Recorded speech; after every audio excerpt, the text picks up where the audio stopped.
This is Marco Reus. This is Shinji Kagawa. This is Nuri Shahin.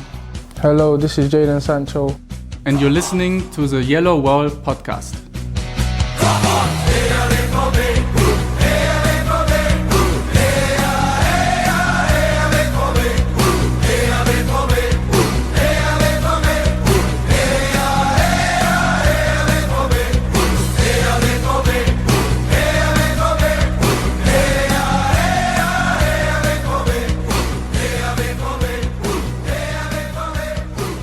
Hello and welcome to episode 360 of the Yellowwallpod. I'm your host Stefan Butzko, and this is an emergency podcast because today, February 15th, multiple outlets in Germany reported that Borussia Mönchengladbach coach Marco Rose has made up his mind and will leave the Fours at the end of the season.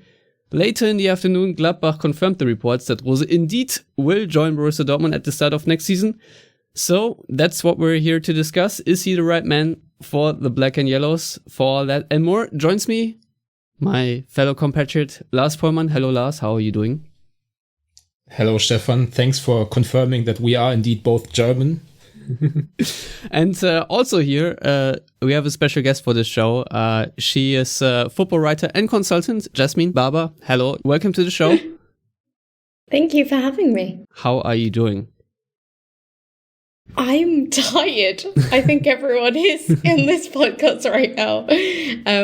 I'm football fatigued, and today's news has made me even more tired. I think you feel quite similar to but you know, we roll on. Yes, so I'm at liberty to disclose that you are indeed a Borussia Mönchengladbach fan, since you write that yourself on Twitter.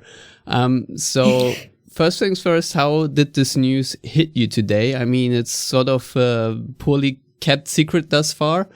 How do you perceive that decision of Rose to leave Gladbach after, like, was it 2 years, 1.5-ish?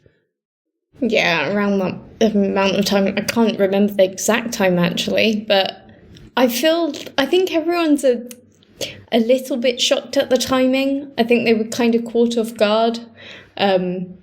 I think there was in the last week or so, I think people started to think it was going to happen. I didn't think it was going to happen. I thought Rosa was actually the least likely out of the candidates to join from what I had heard when Favre first got sacked. But the last week, it looked like there was more tension at Gladbach. Marco Rose's kind of stare down at the Sky reporter before the game at Cologne kind of suggested something more was at play, and they couldn't have let it go on as it was with all the questions and the cloud of uncertainty kind of over everyone's heads. And today we actually got confirmation. So yeah, a little bit surprised, but I'm just glad we have certainty. Yeah, and I personally am actually excited for Gladbach. Not that they're losing Marco Rose, but there are there are a lot of names out there that I think are interesting, like Jesse March or maybe Ten Hag. I don't know if they are realistic gets, but at least I think that Gladbach are in a position to get a good replacement for him. However, Lars, my first question actually comes from my wife. Christina wants to know why Rose would want to go to the shit show that is Borussia Dortmund. Your wife is very wise, Stefan, but you knew that already. Well, I don't know. She married me, so yeah, obviously.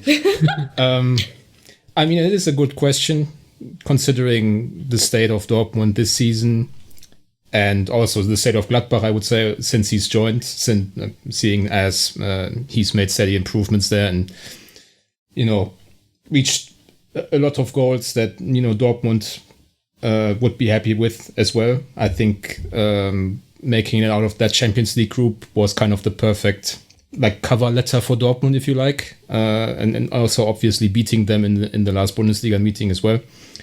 I think it's just that Dortmund are a slight step above Gladbach in terms of what he can achieve there in sporting terms, but also financially. I think we don't need to beat around the bush there.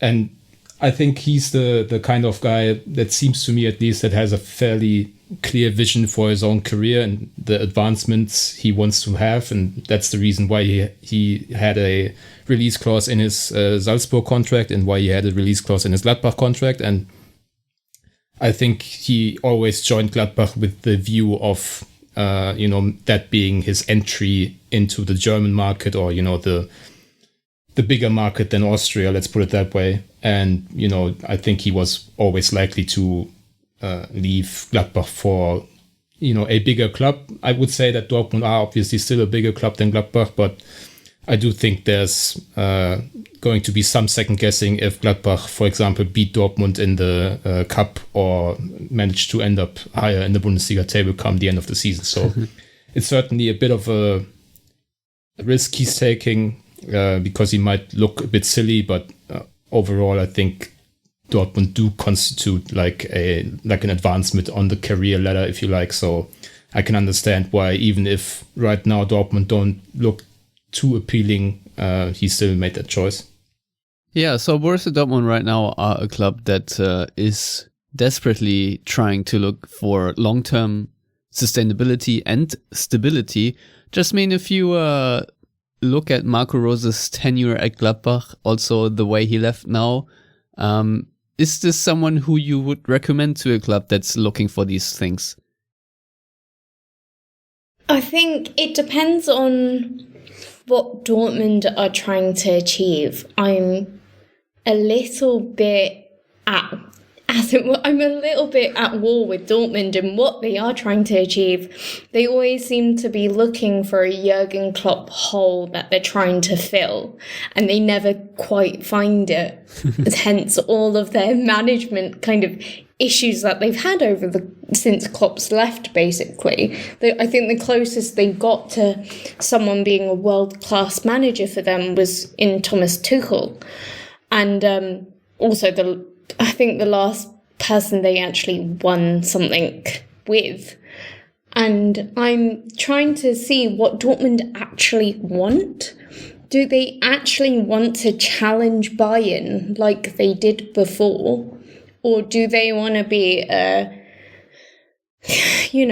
European club, but never really try for anything, never really excite, and end up the same way, selling their best players, qualifying, and all right, not winning anything, but just being in the mix with everyone else? And if they're trying to actually compete with Bayern, I struggle seeing Rose as a long-term replacement. I unfortunately think it might go the way of their other managers, another 1-2 years, just achieving what they can.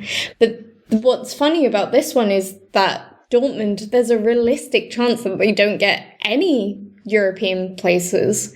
Then we have to see what Rose does with what he has, and they won't be able to entice the players that they once would in the Champions League places. So for me, something doesn't stick right with me in the appointment so far. And I think I was worried about being overly critical, but I feel that there's a tactical and style and philosophy issue with this appointment too. Yeah, let's talk about this quickly, because I tried to look for Marco Rose describing his tactics in his own words, and there was an interview on the Aktuelle Sportstudio at the beginning of his Gladbach tenure, and he said, "I stand for proactive football in all phases of the game. In possession, I want to quickly create as many chances as possible. I want to quickly progress the ball via positional play. If my team loses the ball, I want to regain possession as quickly as possible. Then we need to make the right decision to either transition in a fast pace or to calmly remain in possession in order to catch our breath." So obviously that was I guess a very general summary for a layman's person. Jasmine, has he achieved what he sort of promised Gladbach fans in the tenure at Gladbach in the time? Would you say that his whatever philosophy worked out, and whether he could convey it. And if so, how does it look like? So feel free to take as much time as possible you need to answer all these questions. Tactically, I guess he did bring some of that to Gladbach for sure, and he's been blessed with quite fast transitioning players, especially in attack, and we've seen the likes of Alassane Player, Marcus Thuram, Florian Neuhaus really come into their own, play good attacking football, bum up the pitch as quick as lightning, even the likes of Dennis Zakaria getting involved. And last season, before the COVID break, the COVID suspension even, we saw quite a pragmatic approach from them, where they could even sit back, not play well, and win games. And I think the 2-1 against Bayern really sticks into my head before the COVID suspension, and how good they could be under Rose's management.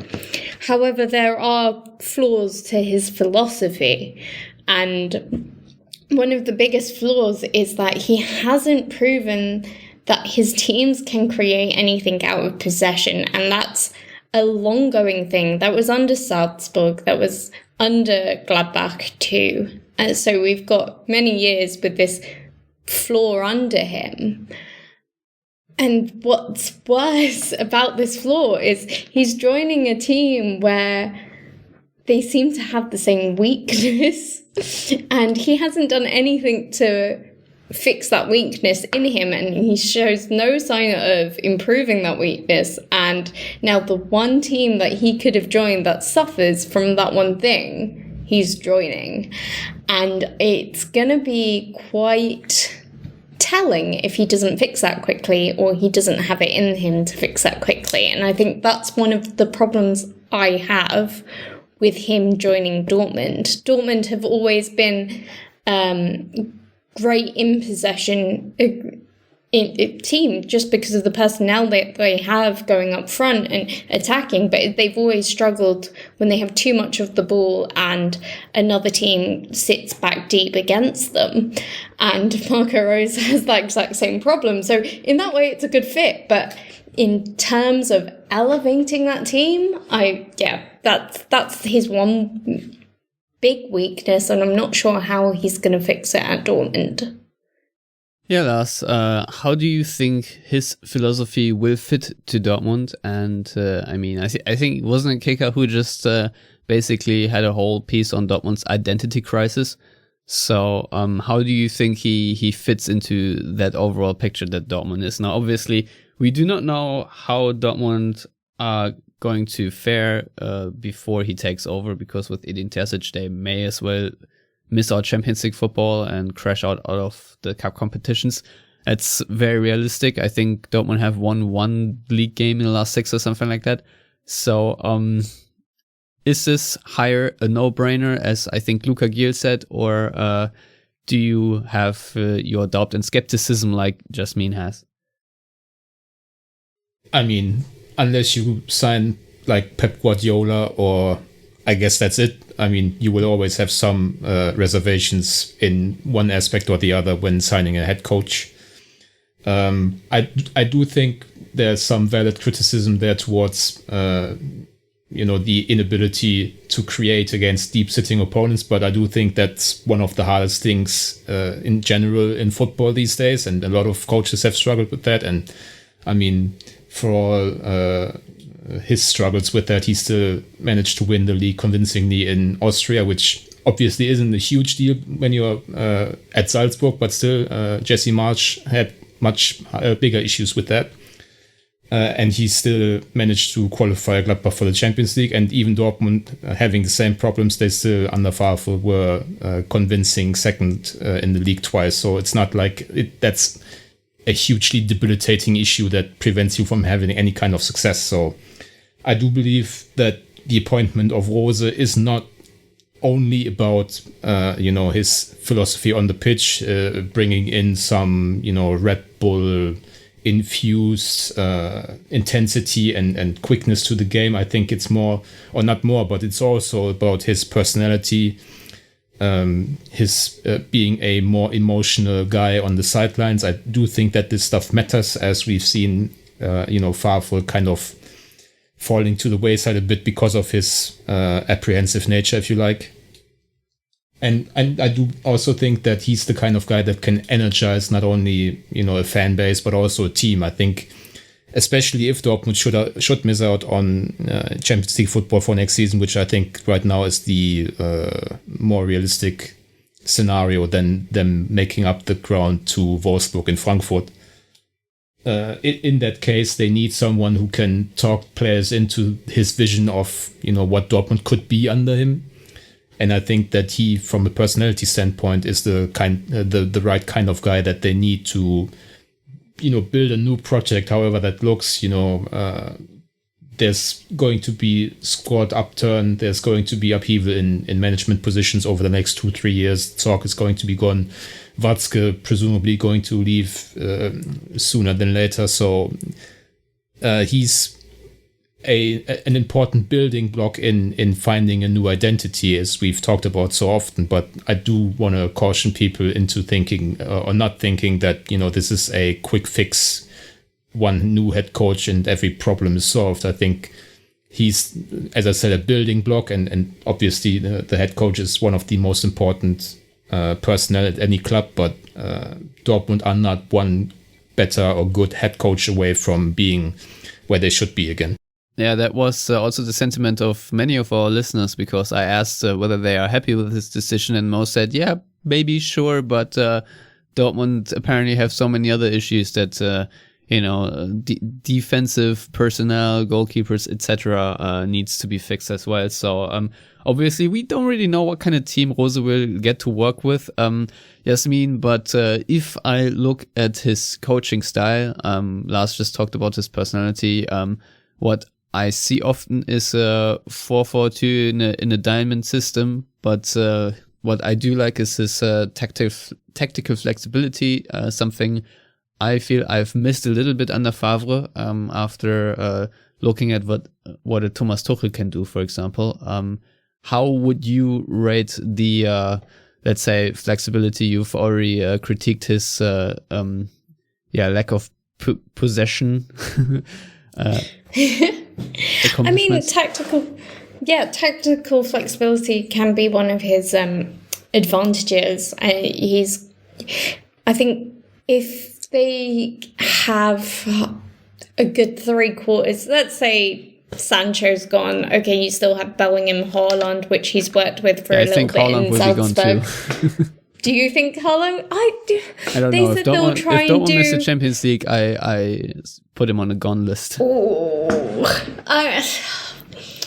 Yeah, maybe. Okay, say Haaland goes, okay, you've still got Bellingham for a bit. I think you've got a really good manager to build that kind of tactically aware, but also he's got a very good style in high-intensity pressing, which I think, as you said, it's just it lacked a little bit under Favre.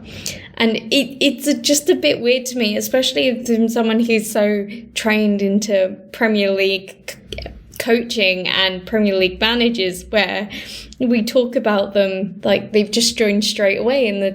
In the example of Thomas Tuchel under Chelsea, we're waiting another how many months to Rosa to take charge of Dortmund. It's something that I'm still not used to. We're still having to look at what Terzic does with the players for the next couple of months before Rose gets a hold of them. But depending on what I have seen under Terzic and what Rose will be, you can expect a lot more tactical flexibility and awareness, a lot more high-intensity pressing, more plays with deep runs, and I think that will, whatever players that you get into Dortmund will bring up from youth, I think that will suit a lot of them. There are going to be a lot of pros and a lot of cons, but at least they will be exciting to watch, like they aren't at the moment.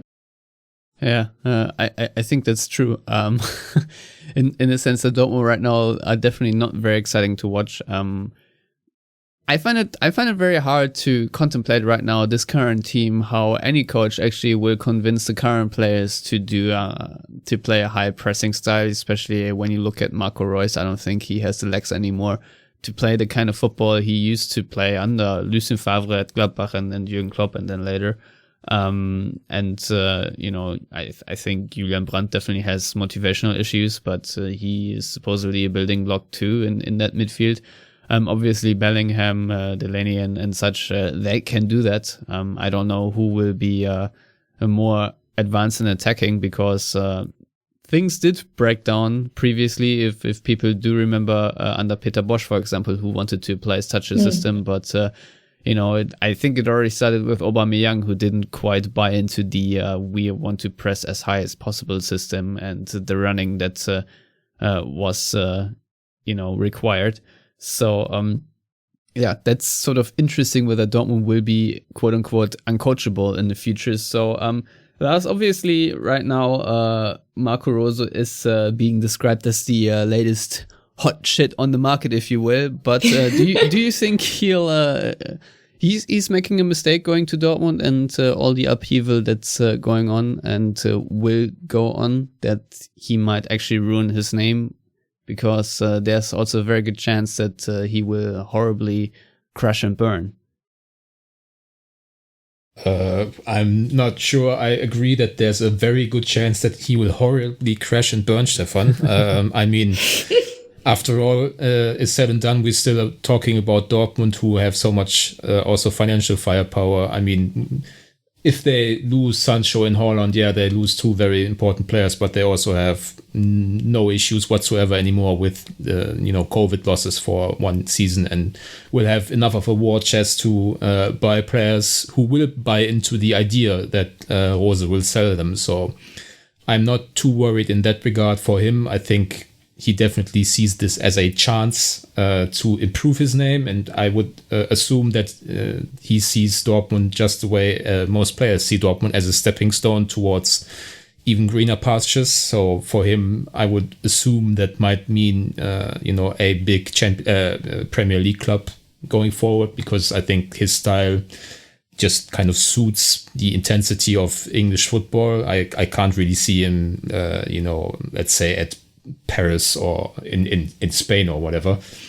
So the thing is, obviously, coming to Dortmund when there's going to be a lot of upheaval, there's a chance it doesn't really work out. But I mean, you mentioned Peter Bosch a minute ago, and he fell quite softly at Leverkusen, where he has a lot of stability, isn't playing too far below Dortmund, European football.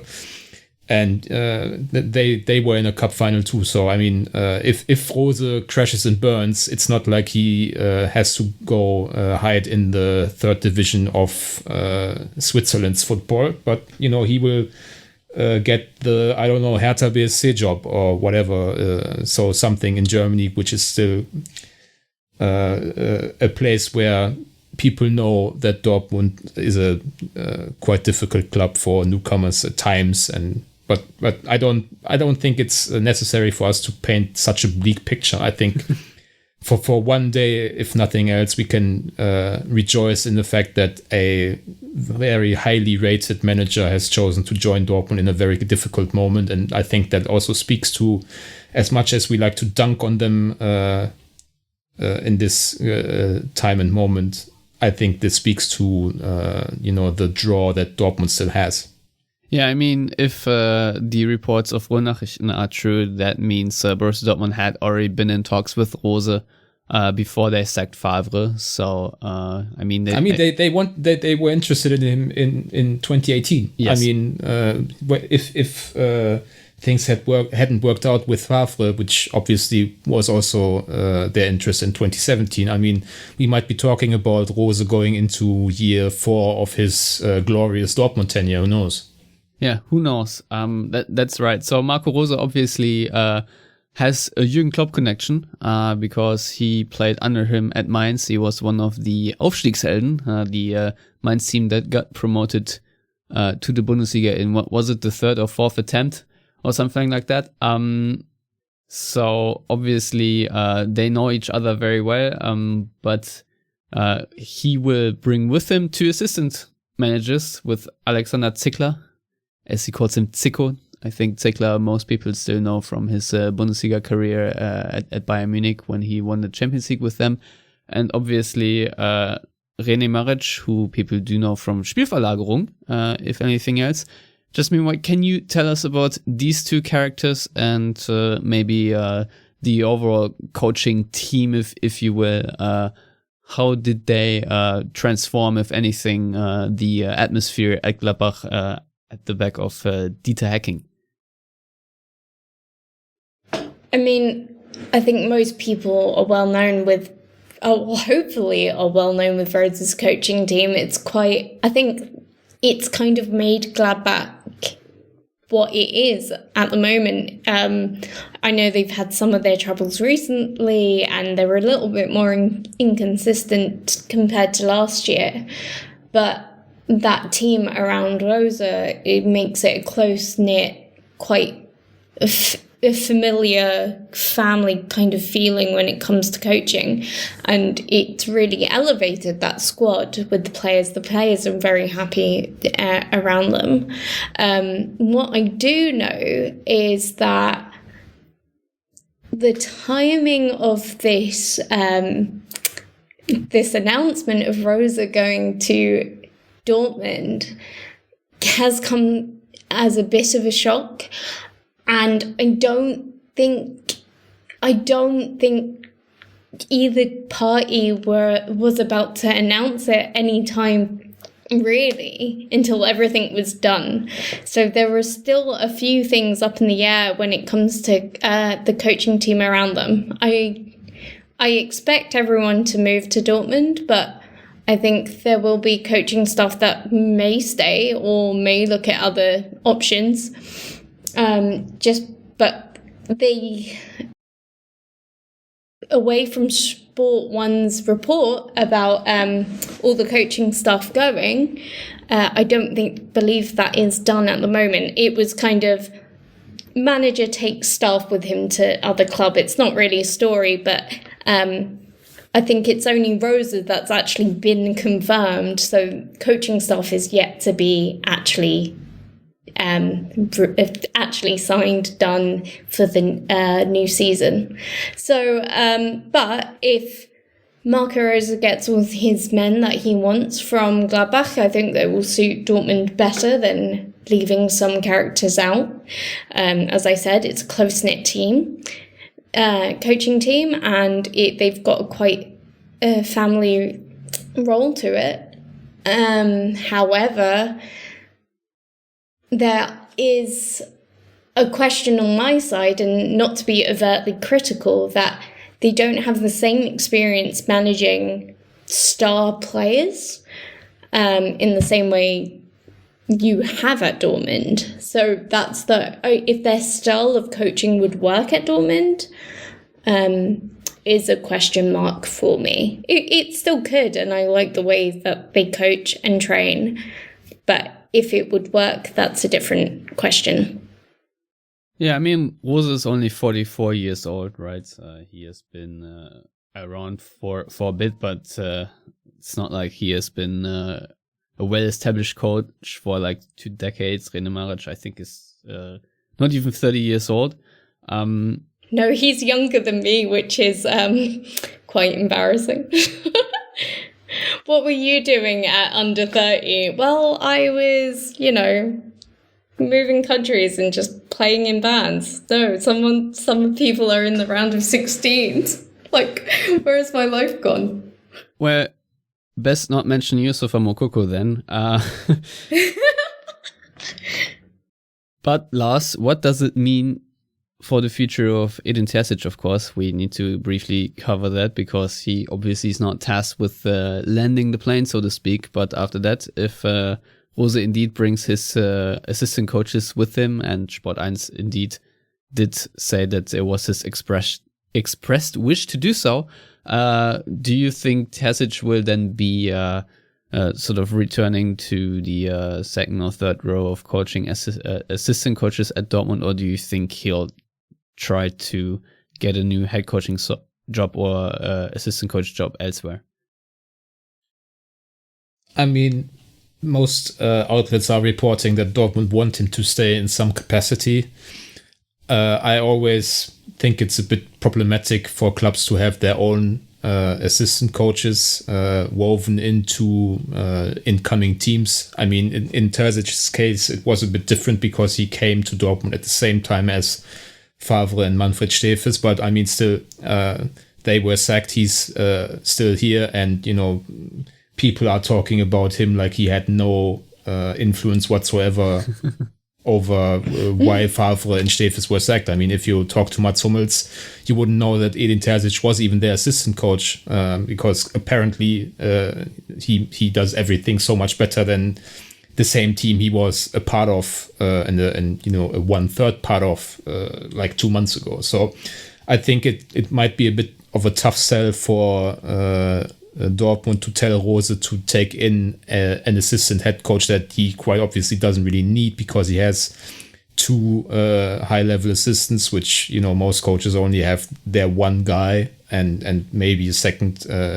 In this case, they would have 3. So I don't know if they can dedicate one of them. I think Zickler does some set-piece work and some striker work at Gladbach, so maybe they can kind of go with more specialized roles. But I think ultimately, if it were up to me, I would probably keep Terzic in a different capacity. I mean, they might need, a new head coach for the youth departments or whatever. They might need a new under-19 coach at some point, even though Mike Tolberg has extended his contract. I think Enrico Maaßen is not going to stick around as their second team coach for too long. So I think it might make sense to keep Terzic around in some capacity, but would find it hard to see him be part of Rose's coaching staff. I think that's always a bit icky to me. And I mean, for Terzic himself, I don't really think he's done enough to warrant consideration for a high-level head coaching job in Germany. I mean, depending on how these next 13 Bundesliga games plus at least 3 cup competition games go, obviously he might make a name for himself and be a candidate. I don't know where. I mean, obviously Gladbach are not going to take him. Maybe Gladbach take Florian Kohfeldt out of Bremen and then there's an opening, but still, I mean, Terzic, not a household name in Germany. I think given how the games so far have gone, he might be a tough sell on a different club at the highest level too. So I think for all parties involved, it might make sense to stick around at Dortmund for Terzic, but the exact role to me would have to be specified. Well, I mean, if the promised turnaround comes under Terzic, as someone said, that they're training so hard on the training ground that it eventually will translate to on-field success. We'll just have to wait and see, I guess. Then obviously it will be an easier sell for him if he manages to be successful, even maybe beats his successor in the German Cup. Obviously, that's a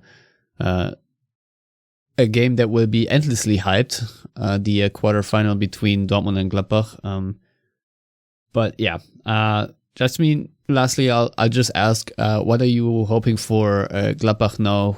Who do you think they should target as a replacement and potentially even do a better job than Rose did? Oh, that's a philosophy 101 question right there.